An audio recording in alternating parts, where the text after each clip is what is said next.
Hey, good afternoon. It's John again to play some Immaculate Grid and going for that low rarity score. Unfortunately, I already played. I played and I was recording it. I was doing my thing. This is a low budget production, and I'm gonna keep it that way. But the side effect of having a low budget production is that sometimes stuff just doesn't save properly, doesn't record properly. I was able to even recover the file, did a little trick, but then I wasn't able to, it wasn't showing my screen as I was playing, which is half the fun anyway. So I'm gonna still play. I'll walk you through what I was doing. I did get 9 out of 9, but not with the biggest rarity score, but I'll start sharing my screen here. I guess I'll share this screen here. Actually, yeah, I'll just get into it here. So this is a unique one because there's only two teams. Everything else is categories, which I thought was pretty cool. Um, when I played this the first time, the Cy Young and Boston category, a lot of these are just going to be pitchers. You got wins, you got strikeouts, Cy Young awards, and then Hall of Fame down here. So your only team matchup is going to be Mets and Red Sox. The one I went with was Kevin Mitchell. He was famously on that 1986 Mets team, decapitated a cat at some point. Um, bounced around a little bit, Padres and then Giants, where he won that MVP. But then he really works well in the 90s. He hits a lot of teams in the 90s for like a couple seasons each, or even less. Mariners, A's, Red Sox, Indians, and Reds. He'll hit all those teams. So I like Mitchell for that reason. He remains a good pick. I'll share over here for Cy Young Award for Boston. I came up with Rick Porcello, Pedro Martinez, and Roger Clemens. The one I didn't come up with, but that I'm quite sure is the best performer. In fact, I'll go ahead and play him, but it's not who I picked the first time. I think I picked I picked Porcello. That's what I went with. He won in 2016. Um, and never really had a season like that before or after. Pedro and Roger Clemens were the only other Cy Young winner in Boston Red Sox history. Won it the same year as the Boston Red Sox won the pennant with in 1967 with Carl Yastrzemski winning the Triple Crown. And the pitcher's name was John Lomborg, 1967 Cy Young winner. I didn't know that before today, before playing and realizing I just straight up didn't know one of these people. So he gets 4%. I think Porcello was north of 20% when I played him. Over here, 300 wins with while playing with Boston. Your options are basically Cy Young, the man for whom the award is named after. He played for a number of teams, including some teams that don't exist anymore. He's on the Cleveland Spiders for a long time. He was with the Cleveland Naps, I think they were called at the time he was playing for them. But he in the first decade or so of the 20th century, which was like the second decade of his career, he was playing for the American League club in Boston, which I think was called the Pilgrims and the Americans. They won the very first World Series with him at the helm. So that would be an option here.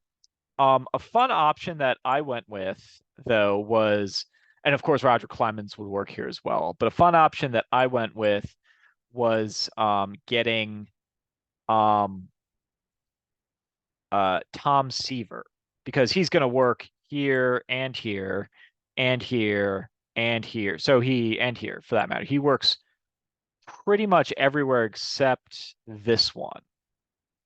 I think is the only one he doesn't actually work for.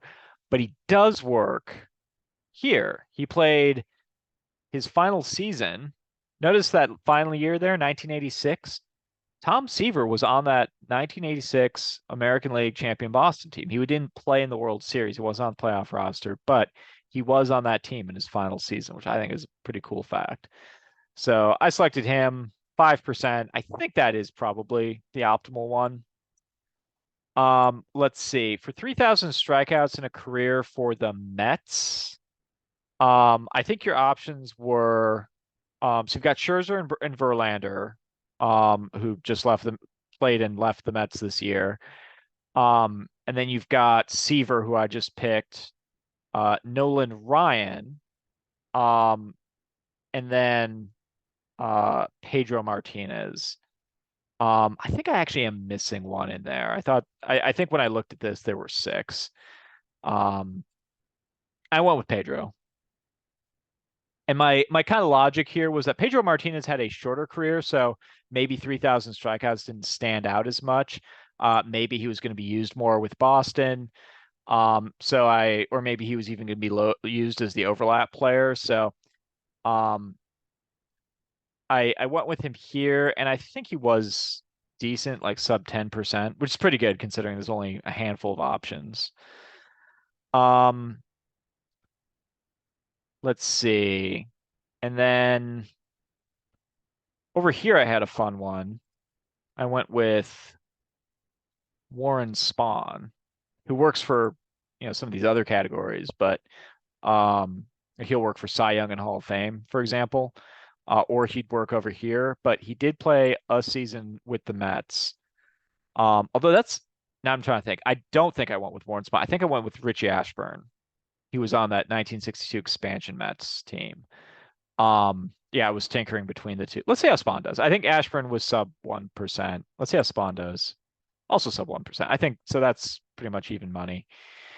That's not what even money means, but let's see here. 3,000 strikeouts in a career for Cy Young Award. Um, I think a better option than what I picked would be Fergie Jenkins. I picked John Smoltz when I played this game. Some other ones, I mean, Greg Maddux won 4 Cy Young Awards. Steve Carlton won 4 Cy Young Awards. Randy Johnson won 5 Cy Young Awards. I think he was the most popular pick. I guess I haven't picked Clemens yet, and he'll work for a number of categories as well, although not Hall of Fame. Nolan Ryan won't work.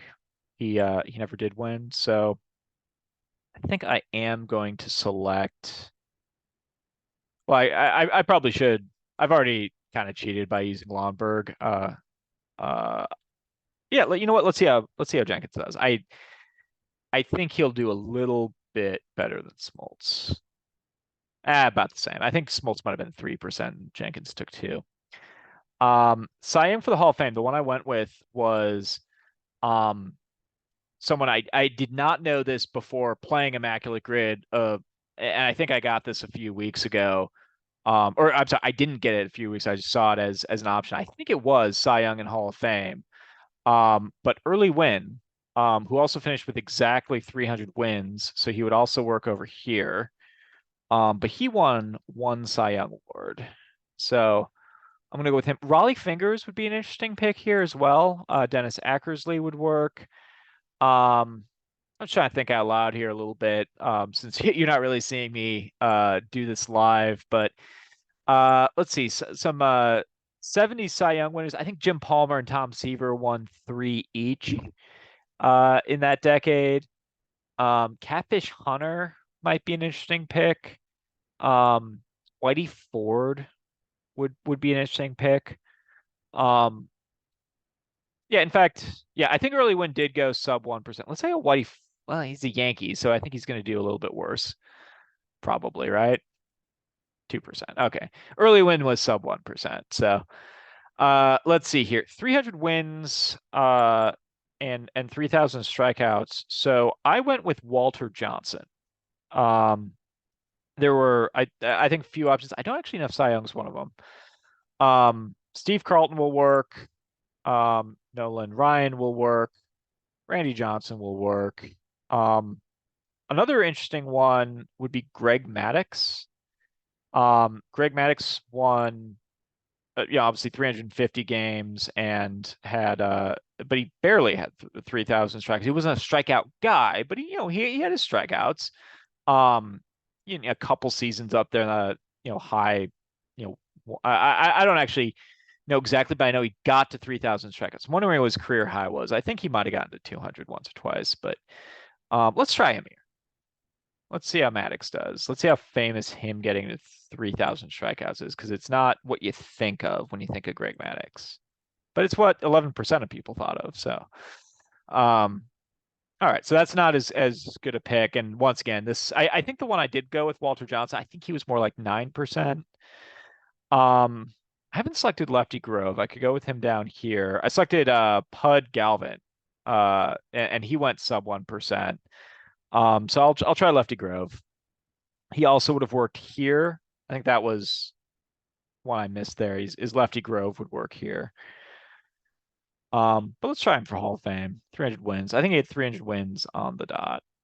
1%. So a little bit worse than Galvin. So it's 35 rarity score. This is worse than I had before. Or sorry, better than I had, but it's about 20 better than I had before. So it was fun playing around with these. I think if you take the optimal picks from this grid and the previous grid, I probably would have gone sub 30. Let me just confirm here because I think I still have it up. Yeah, that's the other one. Just kidding. That's the first one. Like I said, low budget production. Yeah, 54 was the rarity score on this one. I guess these are all the same. So I got all these right. This was Lomberg was the one I didn't have before. Um, let's just check this one because I had Lefty Grove, Roger Clemens, Pedro Martinez, and Tom Seaver. So I got all of those. And I think I got all five. I mentioned all five people here. Because this would be Nolan Ryan, Scherzer and Verlander, Tom Seaver, and Pedro Martinez. Um, so on that, I wonder who the more obscure Hall of Fame Mets would have been because I've said let me just confirm. I think I said Ashburn for this. Yeah, I said Richie Ashburn for this one, and what I said Warren Spahn for the other one. Roberto Alomar would have been an interesting pick. Yogi Berra briefly was there. Gil Hodges briefly there. Both men, I believe, were managers of the team. Eddie Murray, that's an underrated Met. He played a couple of years there. I didn't know Duke Snyder played a year for the Mets. I guess the year after they lost 120 games. Anyway, sorry for this not being like how this normally goes with me seeing it for the first time. Low budget production, you get what you get, right? So maybe someday this will be a bigger thing and I'll try to spool out for better software. But in the meantime, I'm just happy and having fun doing this and having you guys tune in, leave comments. Once again, my book will be in the description, Baseball's Most Fun Frivolities.